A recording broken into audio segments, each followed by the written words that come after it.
Andiyan na ho si Villamar. Pasensya ka na, Pepe. Napaghintay kita. Alam mo naman kami sa Maynila.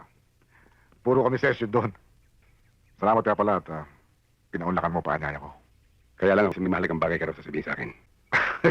Hindi mo man lang ba ako kukumustahin kung panukalang batas na naipasok sa Kongreso? Binabati kita. Dahil ngayon pwede ko na bang malaman ang dahilan kung bakit mo ako pinasundo. Yaman din lamang nagmamadali ka. Sige. Siguro naman pwede na nating ipagpatuloy yung nabimbi nating usapan. Sa binabala kong malaking project sa may ilog.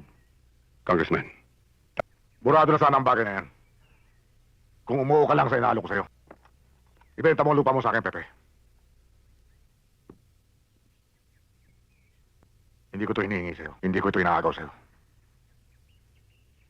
noon pa man, kung yan. At hindi na magbabago kailanman. Ano man ang mangyari. Akala ko ba ang iniisip mo ang kapakanan ng mga taga rito? Ang pag-ibahagi ng kapirasong lupa na nagiging hadlang at ang kabuhayan ng mga taga-ebanglista. Parang gusto ko nang maniwala. Cliente, kailan mo pa sinalang-alang ang kabutihan ng ating mga kababayan? Pepe, matagal saan tayo nagkaayos. Teka lamang sa akin. Lagi kang kontra sa Agos. Marami tuloy ng dadamay. Sa pananakot, sa kaharasan, huwag mo sabihin karan mo.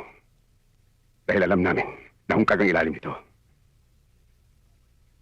Wala pa rin preno ang dila mo, Pepe. Pa rin marunong kumilala. Huwag mo akong takutin.